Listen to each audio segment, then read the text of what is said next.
Welcome to Living Legacy Leadership, where you'll be introduced to insights, tools, and strategies to leverage creative living and giving. I'm your host, Donna Kim Brand, creative brain trainer and legacy strategy coach.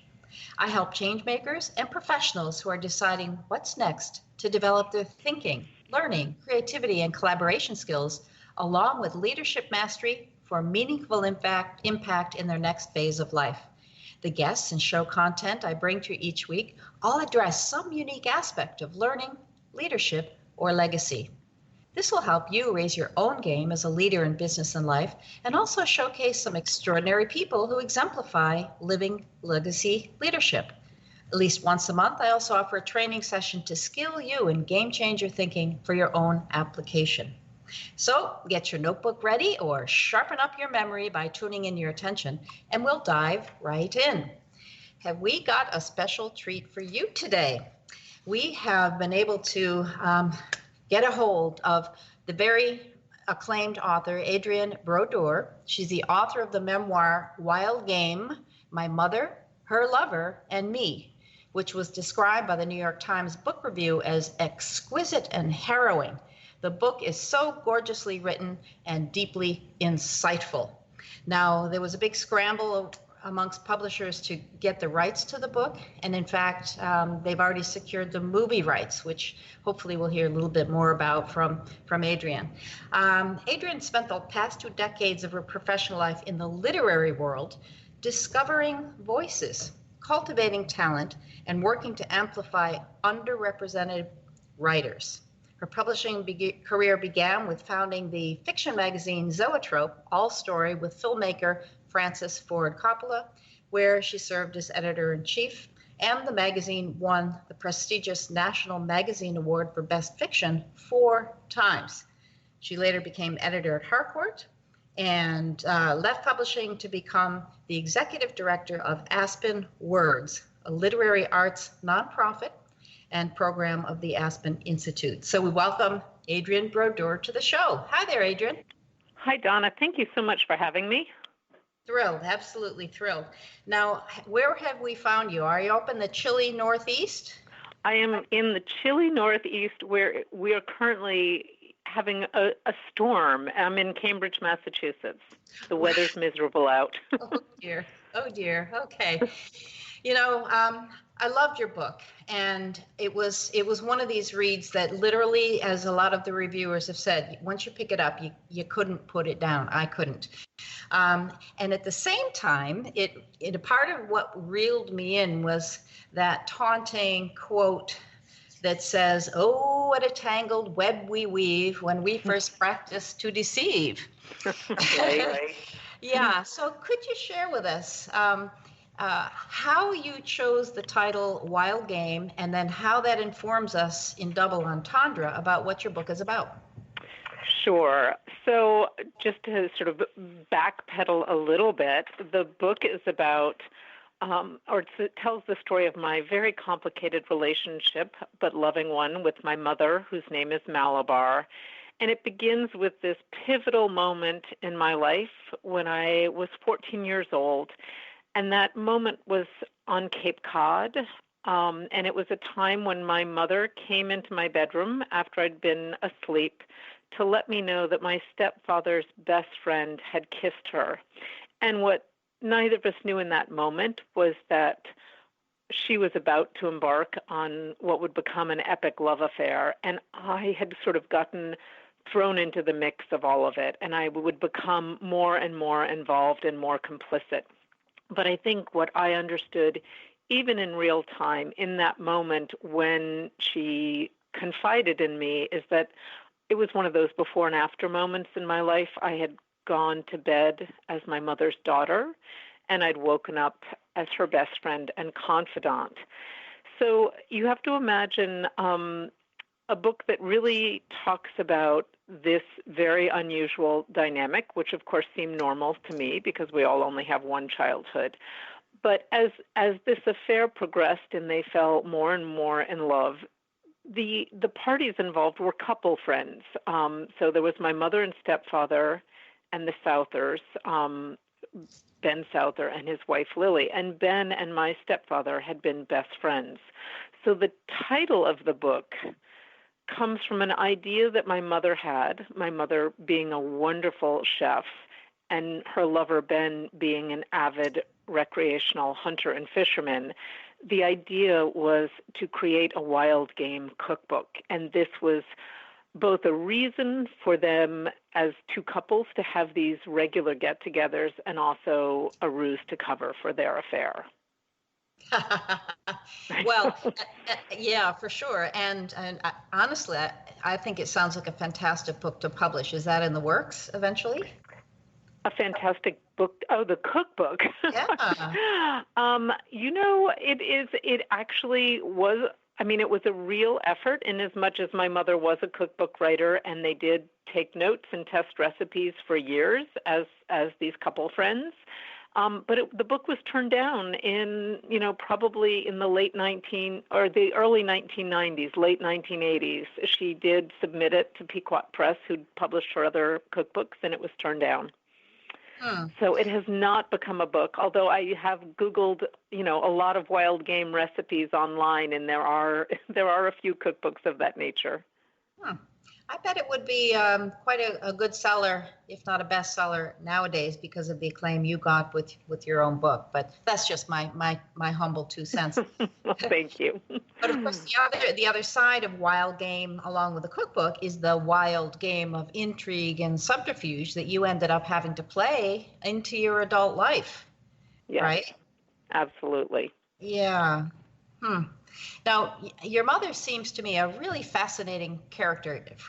Is her name actually Malabar? It's a very exotic name. Her name is Malabar. She was born in Bombay, now Mumbai, in 1931, and she was born on Malabar Hill. And throughout much of her life, she really, she just inhabited that name. I mean, I remember as a kid even wondering, would she be as powerful if her name were Susie or Betty or Anne? For sure. I mean, she seemed to have been so attractive. She had this charisma and allure and a vibrancy that she exuded, in a sense, especially in the Northeast, propriety be damned, right? Yeah. Well, and I think she was all those things. And I also think, as I learned in the book, that she was staggeringly lonely, that she'd had one of the most difficult lives, a very tough childhood, a history, a familial history like mine that was full of deceptions and deceit. She discovered that her father had another family. She knew that her mother had had affairs. I mean, her parents were unhappily married, and then she went on to become married to my father and lost her first child. So there was, there's sort of the public front of this very glamorous, charismatic woman, and then there's her interior life, which like all of ours, we're complex beings. Mm-hmm. Mm-hmm. And I noticed too that later in the story, as you were trying to reflect and figure all this out for yourself, you did say, and I believe it was to your therapist, that that you didn't idolize your mother, you understood her. So how do you think about her in hindsight? One of the great gifts of writing memoir is that you have to loosen the grip on your own narrative a bit.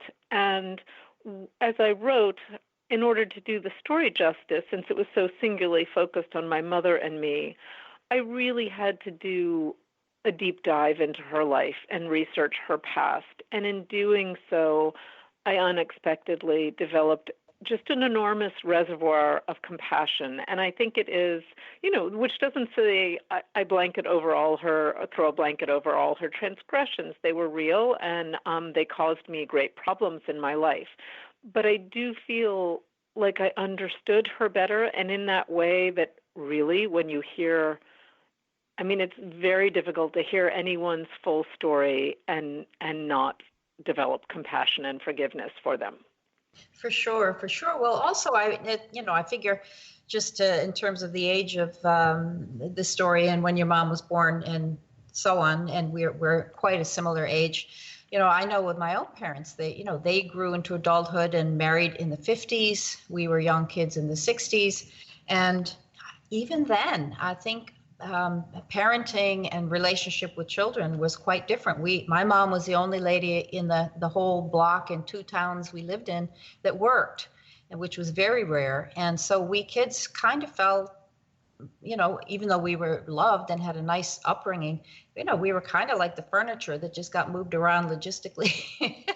No, and I know full well what you mean. My mother was also a working mom, and it wasn't entirely unusual, mostly because I think we grew up in New York City, but it was unusual. Although I think the whole the whole feeling of being furniture was common even to families where the moms didn't work. I mean, it just seems like we're much more the generation of helicopter parenting and being much more involved, and we'll see what the outcome of that is, of course. But yeah, I mean, they're from even those quaint families where the dinner bell gongs and the rings and the children come running. It's still no one was supervising much.